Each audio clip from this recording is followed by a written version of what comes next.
कोरोनाविषयी सध्या भीतीचं वातावरण आहे आणि समजू शकतो. याचं कारण हा आजारच तसा आहे. पण तुम्हाला मी एक सांगतो, तुमच्यापेक्षा भारतापेक्षा भयानक परिस्थिती ही युरोपात आहे. आणि ही परिस्थिती ते कशा प्रकारे हाताळत आहेत, कोणत्या कोणत्या योजना ते करत आहेत आणि याचा कोणता फरक भारतावर होत आहे, या गोष्टी मी तुम्हाला ह्या सत्रात मी देणार. कारण ज्या गोष्टी इकडे होत आहेत त्याच्या काही गोष्टी तिकडे नंतर एका महिन्यात 15 दिवसात ते आपल्याकडे दिसत आहेत. म्हणून ह्या गोष्टी तुम्ही जाणून घेतल्या तर अनेक गोष्टींचा आपल्याला फायदा होईल. तुम्हाला अनेक ठिकाणी स्वतःची काळजी घेता येईल, तुमच्या कुटुंबाची काळजी घेता येईल. कारण सर्वच काही गोष्टी ह्या मीडियात नाही दिल्या जातात. म्हणून मी पहिले युरोपात हा आजार कसा पसरला याच्याविषयी सांगतो. जेव्हा जानेवारीमध्ये हा आजार नोव्हेंबर डिसेंबर मध्ये तिथं सुरू झाला चीनमध्ये, पण युरोपमध्ये जानेवारी फेब्रुवारी पर्यंत या आजाराचं काहीही स्थान नव्हतं. म्हणजे अक्षरशः फक्त ना आपल्याला बातम्या येत होत्या की ओके चीनमध्ये आता एक आजार आहे किंवा शहरात आहे, काहीतरी लोक आजारी पडतायत, काहीतरी लॉकडाऊन नावाचा काहीतरी प्रकार आहे. पण युरोपाने याच्याकडे लक्ष दिलं नाही, कारण हा आजार इथपर्यंत येईल असं कोणीही विचार केला नाही, कोणीही नाही. आणि चीनमध्ये एकीकडे हाहाकार असताना युरोप हा पूर्णपणे गाफील होता. हेच एक कारण ठरलं. आणि तुम्हाला एक माहिती आहे, युरोपातले अनेक देश यांचा प्रामुख्य स्रोत आहे पर्यटन. हा युरोप प्रामुख्याने पर्यटनावर चालतो. आणि फेब्रुवारीमध्ये जेव्हा जानेवारी आणि फेब्रुवारीमध्ये जेव्हा ह्या हायेस्ट लेवल चीनमध्ये गाठलं, तेव्हा त्या देशातले अनेक लोक आजूबाजूला पळायला लागले. मग त्याच्या आजूबाजूचे अनेक देश आहेत, साऊथ कोरिया असेल, सिंगापूर असेल, हे देश त्यांच्याकडे रुग्ण सापडायला लागले. चीनमधले अनेक नागरिक भीतीने पळायला लागले. ते कुठे पळू शकतात? एक तर ज्यांच्याकडे व्हिसा कंट्री फ्री आहे किंवा ते ज्यांच्याकडे पर्यटनासाठी कधी जायला मार्ग आहेत, ते सर्व लोक युरोपात पळायला लागले. आणि युरोपातले 2 देश प्रसिद्ध आहेत पर्यटनासाठी, इटली आणि स्पेन. आणि नेमकं ते जेव्हा इटली स्पेन मध्ये आले, याच काळात फेब्रुवारीमध्ये इथल्या पालकांना, लहान मुलांना सुट्ट्या होत्या. त्याला फेस्टिव्ह सीझन म्हणतात. फेब्रुवारीमध्ये सुट्ट्या लागल्या आणि हे लोक गेले इटली आणि स्पेनमध्ये. याचं कारण असे की इथं ह्या काळात थंडी असते आणि स्पेन हा हॉट आहे कम्पेअर टू द बाकी युरोपात. मग ते लोक तिकडे गेले, अनेक लोक गेले. आणि खास करून इटलीचा नॉर्थ रिजन, ज्याला लोंबार्डी म्हणतात, मिलान म्हणतात, तो फार फेमस आहे. इथल्या लोकांना फार आवडतं त्या साईडला जायला. हे लहान लहान मुलांना घेऊन युरोपात, इटलीमधले म्हणजे फ्रान्स, जर्मनी, बेल्जियम हे जे देश आहेत, हा युरोप म्हणजे कसा आपल्या भारतासारखाच आहे, फक्त अलग अलग राज्यांना अलग अलग नावं ठेवा फक्त तुम्ही. ते देश हे गेले मुलांना घेऊन. आणि तिकडं हा आजाराची ऑलरेडी सुरुवात झाली होती. बघा, आता इटलीने इतका गाफीलपणा केला की त्यांच्याकडे रुग्ण सापडत होते, पण त्यांनी लॉकडाऊन केलं नाही, नियोजन नाही केलं. तिथं रातदिवस पार्ट्या चालू राहिल्या, पब चालू राहिले, हॉटेल चालू राहिले. आणि हे लोक जेव्हा मार्च मध्ये सुट्ट्या संपल्या, हे सगळे फ्रान्स, जर्मनी, बेल्जियम, इथं युरोपातले, हे घरी यायला लागले. जेव्हा ते मार्चच्या पहिल्या आठवड्यात घरी यायला लागले, तसे ते आजारी पडू लागले. आणि नेमके ते जेव्हा घरी आले, ते अनेकांना भेटले. त्याच्यामुळे आजाराचा प्रसार वाढला. आणि त्याच काळात हा काउंट स्पेन आणि इटलीमध्ये हजारोच्या संख्येत दिसायला लागले. ज्या प्रकारे स्पेन आणि इटली यांनी गलथान कारभार केला, याची धडक, याची भीती बाकीच्या युरोपाच्या देशांनी बाळगली. म्हणून त्यांनी मोठे मोठे कार्यक्रम रद्द केले. एकमेकांना, आपल्याकडे जसं आपण नमस्ते म्हणतो, इथं एकमेकांना आलिंगन घालून नमस्कार किंवा भेटतात, ते त्यांनी बंद केलं. हँडशेकिंग केलं. इथं नमस्ते सुरू झालं. भारतीय पद्धतात सध्या लोक नमस्ते करतात, म्हणजे यांना नमस्ते आता कळलं कोविडच्या निमित्ताने. आणि सॅनिटायझर ठेवले, मोठे मोठे कार्यक्रम, गॅदरिंग सगळे रद्द झाले. पण हा काउंट काही इकडे थांबत नव्हता. तिकडं स्पेन आणि इटलीमध्ये तर हाहाकार चालू झाला. त्यांनी बघा, इटलीमध्ये इतकं 3000 पर्यंत काउंट गेला, तेव्हा त्यांनी लॉकडाऊन केला 9 मार्चला. इतका त्यांचा गलथान कारभार झाला. एका इटलीमुळे पूर्ण युरोप सफर केला. या बाकीच्या देशांनी, युरोपातल्या अनेक, म्हणजे मी सगळ्या पकडतो कारण हे युरोपियन युनियन आहे. युरोपियन युनियन बहुतेक गोष्टी सल्ला मसलत करून एकत्रपणे घेतात. आणि युरोपियन युनियनची राजधानी म्हणजे ब्रुसेल, जिथे मी आहे. तर या लोकांनी ठरवलं की आपण आता लॉकडाऊनच्या पुढे सरकू. मग त्यांनी लॉकडाऊन सुरू केलं. साधारणतः सेकंड आठवड्यात 12-13 मार्च पर्यंत जर्मनी, फ्रान्स या सर्व देशांनी लॉकडाऊन सुरू केलं. पण लॉकडाऊनचा अर्थ काय होतो? आपल्याकडे लॉकडाऊन म्हणजे ची अलग व्याख्या, इथली थोडीशी अलग व्याख्या आहे. तर लॉकडाऊन इथं कशा प्रकारे केला जातो युरोपातला त्याच्याबद्दल मी तुम्हाला सांगतो. इथं लॉकडाऊन म्हणजे आपल्यासारखं अन्नधान्य तुम्हाला ग्रोसरी म्हणजे भाजी फळं हे तुम्हाला घेता येतात. आणि हे असं 2 तास 3 तास नाही उघडं ठेवत. काल राजसाहेब बरोबर बोलले, 2 तास उघडून तर गर्दी होणार. इथं लॉकडाऊन मध्ये तुम्ही सकाळी 8 वाजेपासून तर रात्री 10 वाजेपर्यंत जाऊन फळ आणू शकतात, भाजीपाला आणू शकतात, सगळं आणू शकतात. दुकानं सुरू राहतील. हॉटेल बंद केले, पब बंद केले, स्कूल बंद केले. पण हॉटेलमध्ये जाऊन तुम्ही ऑर्डर टेक अवे घेऊ शकता, ते अन्न घेऊ शकतात. ही त्यांनी, कारण इथं अनेक लोक नाही तर मग ते भूकंप मरतील. अनेक लोक इथं स्वयंपाक करत नाही, काही करत नाही, विद्यार्थी राहतात. त्यांनी विचार केला. त्यांनी थोडंफार इकॉनॉमिकल पॅकेज दिले छोट्या छोट्या उद्योगांना, हॉटेलवाल्यांना. आणि ज्या उद्योग जिथं नोकरीवर राहू शकत नाही जे कामगार, त्यांना अनएम्प्लॉयमेंट बोनस त्यांनी सुरू केला. एक त्याला इकॉनॉमिक पॅकेज म्हणतात. इथे एखादं पॅकेज डिसाईड केलं तर ते मिळतंच त्या लोकांना. ते आपल्याकडचे नाही, फक्त डिक्लेअर केलं आणि ते मला माहित नाही आपल्याकडे कशी प्रोसेस आहे, पण इथं प्रत्येकाला मिळतातच ते बँकेचे पैसे. आणि दुसरी गोष्ट, इथले जे पब्लिक ट्रान्सपोर्ट आहे, बस आहे, रेल्वे आहे, ट्राम आहे, कुठेही बंद नाही, सर्व चालू आहे. पण सगळ्यात मेन फरक आपल्या लॉकडाऊन मधला इथल्या लॉकडाऊन मधला एक आहे. इथं कुठेही कॅश पेमेंट कोणीही घेत नाही. कॅश पेमेंट हा कोरोना स्प्रेड व्हायचा मुख्य स्रोत समजला जातो. म्हणून डिजिटल पेमेंट यांनी सांगितलं. तुम्ही बसमध्ये जा, ट्राममध्ये जा, मेट्रोमध्ये जा, ट्रेनमध्ये जा, तुमच्याकडे कार्ड असतं. त्या कार्डला मोबिक कार्ड म्हणतात. युरोपामध्ये अलग अलग म्हणतात, पण ते एक प्रीपेड कार्ड असतं. ते तुम्ही चार्ज करायचं, तिथं मशीन असतं, ते लावायचं, त्याच्यातून पैसे मायनस होतात. ड्रायव्हर साईडने एंट्री बंद केली. ड्रायव्हर साईडने तुम्ही बसमध्ये बसू शकत नाही किंवा ट्रेनमध्ये तर त्या पहिले त्यांनी कोचेसच बंद केलेले. तर त्यांनी ही पण सेफ्टी बाळगली की कर्मचाऱ्यांना पण त्रास व्हायला नको. इथं पोस्टल सेवा आहे, बँका चालू आहेत, पण तुम्ही डायरेक्ट बँकेमध्ये जाऊ शकत नाही, अपॉइंटमेंट तुम्हाला घ्यावी लागते. लॉकडाऊनचा मेन फरक, इथं कुठल्याही हॉस्पिटलमध्ये तुम्ही जाऊ शकत नाही, कितीही मोठा माणूस असला, अधिकारी असला नाही. आपल्याकडे रिपोर्टर सर्रास त्या याच्यात जातात हॉस्पिटलमध्ये. इथं तसं नाही, कारण हा आजार स्प्रेड होऊ शकतो म्हणून यांनी हॉस्पिटलमधली बंदी कायम ठेवलेली. हा आहे लॉकडाऊन मधला इथला फरक. आणि दुसरी गोष्ट आरोग्य सेवेला, युरोप मधले बहुतेक देश हे बेस्ट मेडिकल फॅसिलिटी मध्ये कन्सिडर होतात जगात. इथं जगातली सगळ्यात जास्त आरोग्य सुविधा आहे. बरं, दुसरी गोष्ट, इथं आपल्यासारखे प्रश्न तयार नाही झाले की उपचाराचे पैसे कोण देणार, टेस्टिंगचे पैसे कोण देणार, कारण इथली आरोग्य सुविधा ही प्रत्येक नागरिकासाठी फ्री आहे. त्याच्यामुळे हा प्रश्न येत नाही. कारण इथं कर प्रणाली अशी आहे की तो कर इतका वसूल केला जातो की आरोग्य प्रणाली, शिक्षण प्रणाली, प्रत्येकाला पेन्शन, या सगळ्या गोष्टी इथं नॉर्मल आहेत, या प्रत्येकालाच मिळतात. त्याच्यामुळे इथं हा कधीच प्रश्न नाही आला की काय आरोग्य प्रणाली, प्रत्येकाने. त्याच्यामुळे जो नागरिक आजारी पडला तो सरळ दवाखान्यात जाऊन ट्रीटमेंट घेऊन बरा होऊ लागला. जरी ही तुम्हाला संख्या वाटते, पण इथल्या लोकांना त्याची काही भीती नाही वाटली. पण इथली डेथ काउंट आणि त्या गोष्टी मात्र फार चिंतेच्या आहेत, फार चिंतेच्या आहेत. आता तुम्ही इटलीचं उदाहरण सांगतो तुम्हाला, तुम्ही कदाचित ऐकलं असेल अनेक ठिकाणी. इटलीमध्ये इतके लोक दररोज मरू लागले मार्च महिन्यामध्ये की त्यांना हे ठरवावं लागलं, कारण एक स्टेज असते कोरोनाची. कोरोना झाल्यापासून 14 दिवसापर्यंत त्याची स्टेज असतात आणि 80% लोकांना हा कोरोना कळतच नाही झाला तरी, कारण त्यांची इम्युनिटी पॉवर असते. पण 20% लोकांना कळतं, आणि त्याच्यातल्या पण 3% ते 4% लोक असे असतात ज्यांना काही आजार असतात, फुफ्फुसाचा आजार, अस्थमाचा आजार, काहींना काही इन्फेक्शनचा आजार, काही हायपर टेन्शनचे लोक, हे वल्नरेबल असतात, खास करून वयोवृद्ध लोक. आणि जेव्हा यांचे लंग्स इन्फेक्शन होतात, हे जेव्हा नेक्स्ट स्टेज निमोनियाला जातात, तेव्हा यांना फक्त ऑप्शन असतं व्हेंटिलेटर. आणि आतापर्यंत कधीही जगाने कधी असा विचार केला नाही की एकाच वेळेस इतके व्हेंटिलेटर लागतील. प्रश्न हा नाही की संख्या किती, प्रश्न असा आहे की किती लोकांना ट्रीटमेंट दिली जाऊ शकते. सगळ्यात मोठा हा प्रश्न युरोपात. युरोप ह्या चिंतेमध्ये कधीच नाही की किती आकडेवारी आहे. युरोप ह्या विचारात आहे की प्रत्येकाला ट्रीटमेंट मिळू शकते का. तर इटलीमध्ये अशी अवस्था झाली की अनेक लोक एकाच वेळेस यायला लागले. त्यांना ठरवावं लागलं की कोणाला आपल्याला जगू द्यायचं, कोणाला मरू द्यायचं, इथपर्यंत त्यांना निर्णय घ्यावे लागले. ही अतिशय वाईट अवस्था तिथे होती तिथे. आणि तुम्हाला एक गोष्ट सांगतो, ही जी आकडेवारी दिसते ना तुम्हाला युरोपातली, की तुम्ही कागदपत्री ती जे गोष्टी ती बघतात, पण इथे अनेक लोक आहेत जे कोरोनाग्रस्त आहेत, पण जे स्वतः घरी राहून त्यांनी स्वतःला बरं केले या लॉकडाऊन.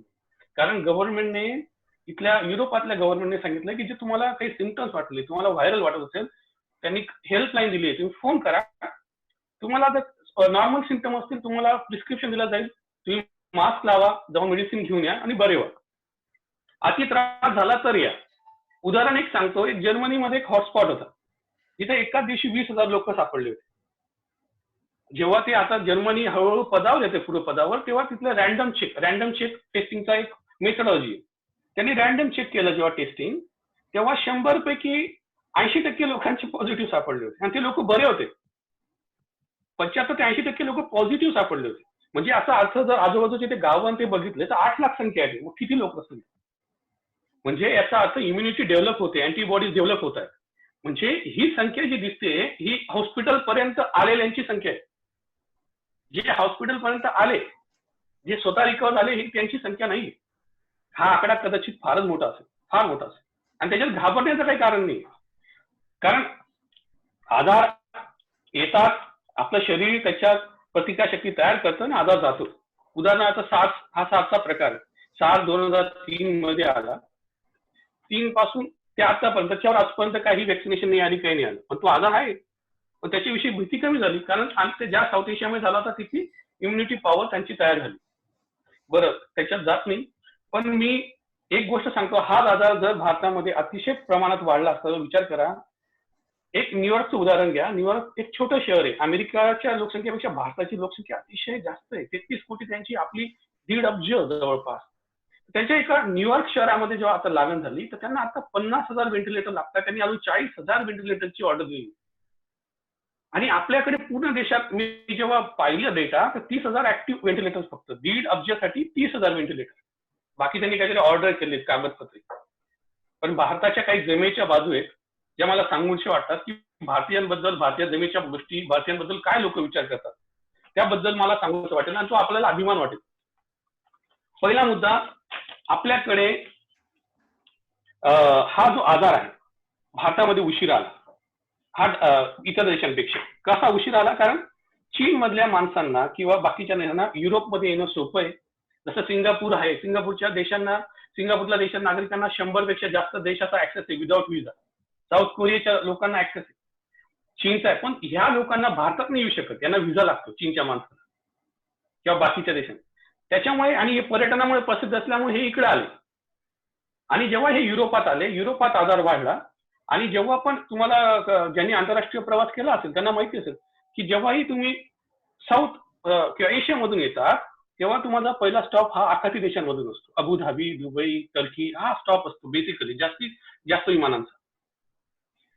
मग हा आजार आखाती देशातून, कारण आखाती देशांमध्येही त्यांना व्हिसा फ्री आहे, पण आखाती देशातून युरोपात आला. आणि जेव्हा आपले पर्यटक किंवा आपले माणसं हे युरोपातून आखाती देशातून जेव्हा भारतात परतू लागले तेव्हा हा भारतात आजार स्प्रेड झाला आणि म्हणून आपल्याकडे थोडा उशिरा झाला. दुसरी गोष्ट जी आपली जमेची बाजू आहे, ज्याच्यावर कदाचित युरोपियन लोक, अमेरिकन लोक हसायचे सुद्धा.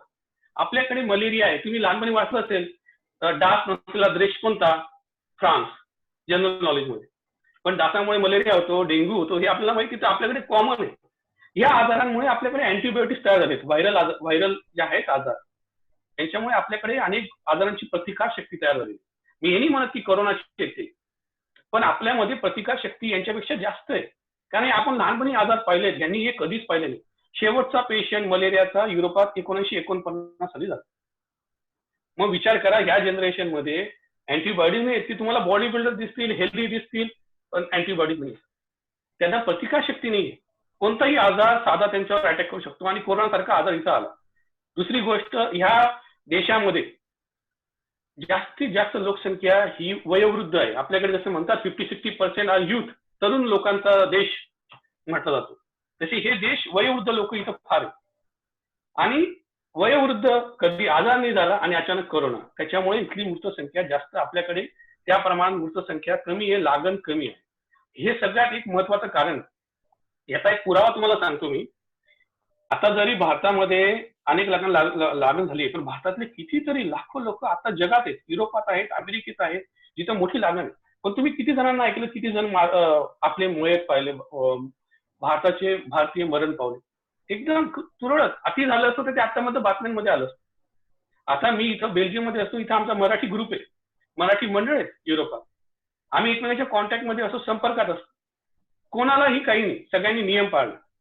पण लॉकडाऊन मध्ये इथं तुम्ही फिरू शकतात, जाऊ शकतात, फक्त ग्रुपमध्ये तुम्हाला जायला अलाउड नाहीये. इथं गार्डन बंद आहे, तुम्ही संध्याकाळी जाऊ शकता, सायकल घेऊ शकता, फिरू शकता.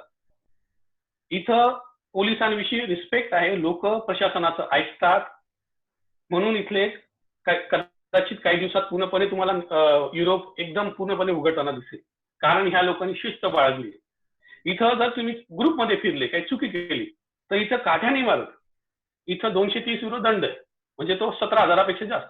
आणि ते वसूल करता म्हणजे करतात. आर्थिक दंड दिला तर लोक शिस्तीत राहतात. इथलं हे गणित आहे. आपल्याकडे थोडस उलट आहे. आपल्याकडे मारल्याशिवाय कळत नाही. तर ही शिस्त फार महत्वाची आहे. पण तरी पण मला असं वाटतं की भारताच्या अनेक जमेच्या बाजू आहेत. इथले अनेक लोक मला विचारतात, जे माझे बेल्जियम मित्र आहेत, फ्रेंच मित्र आहेत, डच मित्र आहेत, ते मला सांगतात की आम्ही असं ऐकलं की तुमची इम्युनिटी चांगली असते कारण तुम्ही जेवण काहीतरी चांगलं करता. ते काय विचार करताय जेवणाचा किंवा चहा आपण जो पितो त्याचा, की आपण जेवणामध्ये आलं वापरतो, हळद वापरतो, लसूण वापरतो. आता हळदला काही टेस्ट नसते, पण ते इम्प्युरिटी जी क्लीन करायचं काम करतात शरीरातल्या, जे आपण टाकतो, मसाले टाकतो. हे लोक फक्त ब्रेड बटर खातात. हे नॉनव्हेज पण खातात, तर विदाऊट काही न करता तसेच खातात. म्हणजे यांच्यातल्या इम्प्युरिटी तुम्ही समजू शकता किती असतील मध्ये. म्हणजे एखादा माणूस बॉडी बिल्डर दिसतो म्हणजे तो परफेक्टच आहे. हे जे गणित आहे ना, ह्या कोविड निमित्त ते फॉल्स आहे. एक बारीक माणूस पण त्याच्यात इम्युनिटी पॉवर असतंय, तो या काळात टिकतोय. हे गणित इथं दिसतंय युरोपात. आपल्याकडे लहानपणी आपण बीसीजी घेतो, टीबी होऊ नये म्हणून. या देशांमध्ये रिकमेंडेड नाही बीसीजी. टीबी नाही. पोलंडमध्ये देतात फक्त, बाकी कोणत्याच देशात देत नाही. टीबी होतो पण यांना बीसीजी रिकमेंडेड नाही. आपल्याकडे बीसीजी प्रत्येक लहान मुलाला दिलं जातं. म्हणजे हा जो फरक आहे ना, जे देश भारतावर मलेरिया, डेंग्यू ह्या सारखे आजार येतात म्हणून हसत होते, आज त्या देशांना वाटतं की आपल्याकडे हे आजार नसल्यामुळे अँटीबायोटिक झालं. म्हणजे तुम्हाला कदाचित माहिती असेल की एक व्हॅक्सिनेशन कसं तयार होतं. मृत पेशी त्याच आजाराच्या तुमच्या शरीरात टाकून त्या प्रतिकारशक्ती तयार केली जाते. ते यांच्यात नाहीये. बरं, हा आपला भारतीय सगळं जमेचा बाजू. आणि दुसरी गोष्ट, इनडायरेक्ट ट्रान्समिशन. चीनकडनं डायरेक्ट ट्रान्समिशन युरोपात झालेलं आहे, म्हणून आजारची तीव्रता जास्त आहे. पण आपल्याकडे इनडायरेक्ट आहे, म्हणजे युरोपातून आखाती चीनमधून आखाती देश युरोप इथं आला आणि मग इकडनं तिकडं आला. याची तीव्रता कमी होते असं एक सायंटिफिकली म्हटलं. कारण डायरेक्ट चीनमधून जे लोक आले त्यांनी जे इन्फ्लुएन्स केलं, तो अटॅक फार मोठा होता. त्याच्यात पण त्यांनी आजाराचे नावं लिहिलेत. म्हणजे आपल्याकडे जे ट्रान्समिशन आहे ती इनडायरेक्ट ट्रान्समिशन, डायरेक्ट ट्रान्समिशन नाही.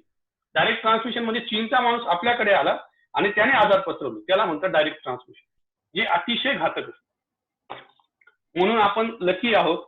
दुसरी गोष्ट, आपल्याकडे अजून पण कम्युनिटी स्प्रेड नाही. म्हणजे असा वाऱ्यासारखा नाही पसरला आजार, इथं वाऱ्यासारखा पसरलाय, वाऱ्यासारखा.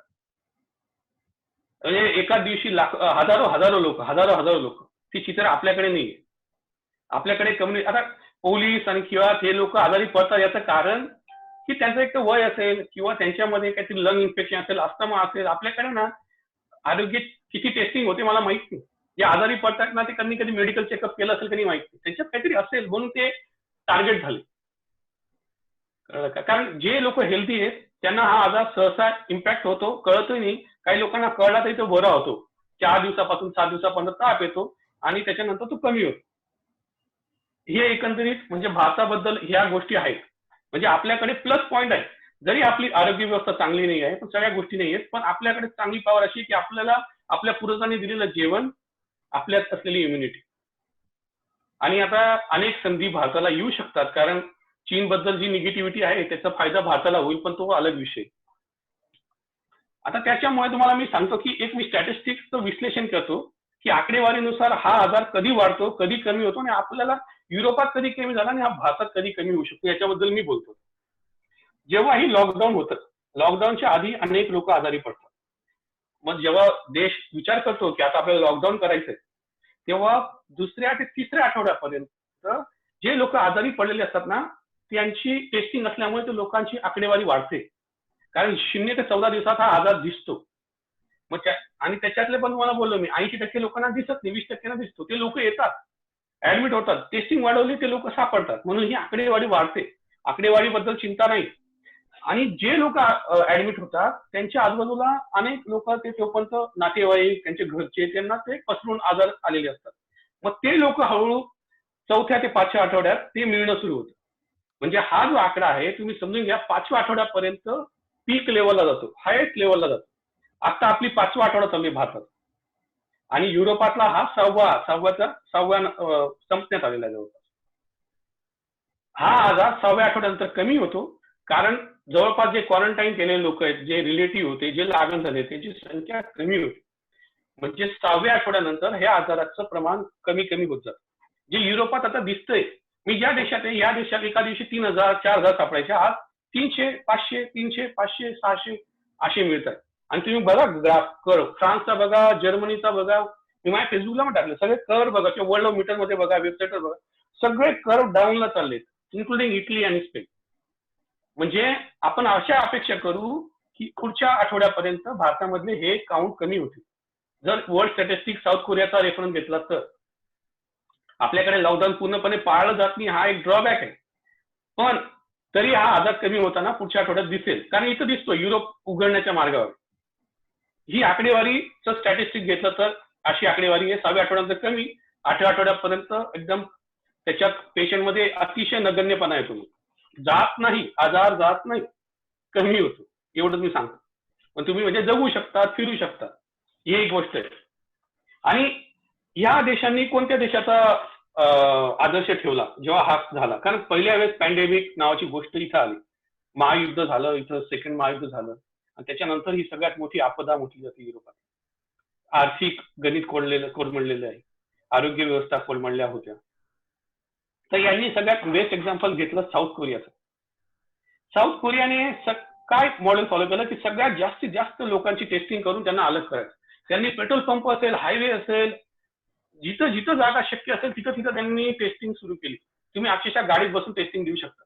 टेस्टिंग मिळाली पॉझिटिव्ह, तुम्ही जा, ऍडमिट व्हा, बरे व्हा. तुमच्याबद्दल तुमच्या घरच्यांना इन्फॉर्म केलं जाईल, तुमच्या कंपनीला इन्फॉर्म केलं जाईल, काळजी घ्यायचं कारण नाही.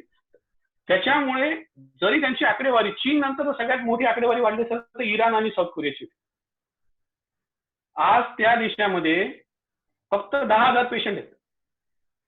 विचार करा, ज्या साऊथ कोरियाला सगळ्या जगाने बॅन केलं होतं की यांच्या देशामध्ये कोरोना आहे, त्या देशामध्ये आत्ताच्या घडीला फक्त 10,000 आहेत, 10,000 समथिंग. म्हणजे त्यांनी एवढं ते लिमिट केलं का की टेस्टिंग जास्तीत जास्त केली. काही कोटी असलेल्या लोकसंख्या असलेल्या देशाची टेस्टिंग 7 लाख आहे. महाराष्ट्रापेक्षा काहीतरी माझ्या मते 3 कोटी काहीतरी लोकसंख्या, 7 लाख टेस्टिंग. महाराष्ट्राची लोकसंख्या 12 कोटी 11 कोटी, टेस्टिंग किती? 70,000. म्हणजे त्याच्यावर तुम्ही अनुमान घ्या की हा आजार त्यांनी कसा थांबवला, आपल्याला काय केलं पाहिजे. आकडेवारीला घाबरणं म्हणजे चुकीचं आहे. तुम्ही आकडेवारी वाढू द्या, आकडेवारी वाढली, टेस्टिंग केली तर आकडेवारी वाढणार, पण त्यांना अलग करून, त्यांना ट्रीटमेंट करून बरं केलं तरच हा पुढे थांबेल, नाही तर हा थांबणार नाही, हा असं सुरू होईल. तुम्हाला ती गोष्ट करावीच लागेल. दुसरा आदर्श आहे ऑस्ट्रिया.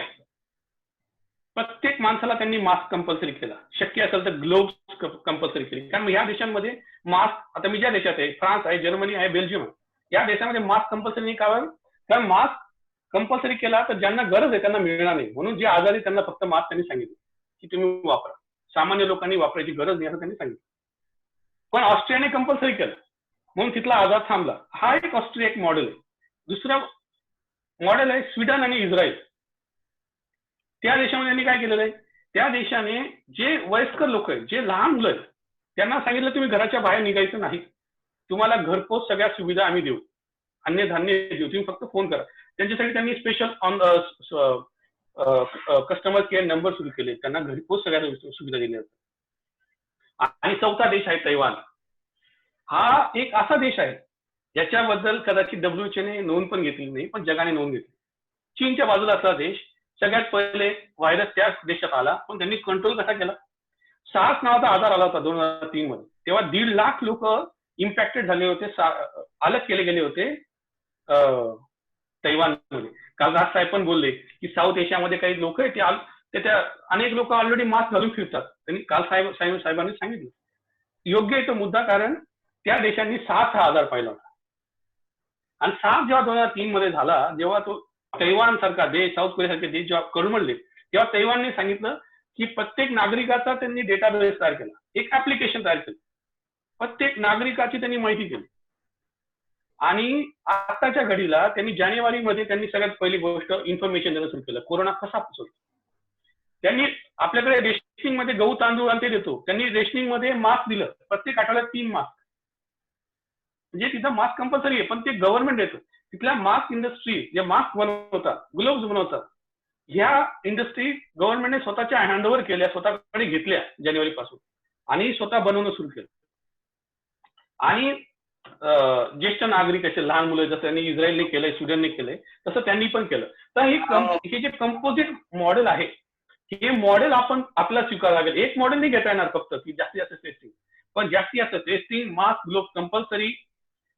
आपल्याकडे या गोष्टी आहेत 2, पण तिसरी गोष्ट जी आपल्याकडे नाहीये ती म्हणजे वयस्कर लोक व लहान मुलांना पुढच्या काही महिने तरी बाहेर निघू नाही दिलं पाहिजे. त्यांना त्यांच्या घरपोच सुविधा दिल्या पाहिजे, कारण ते जर एक्सपोज झाले, कोरोना जाणार नाही जोपर्यंत वॅक्सिनेशन येणार नाही.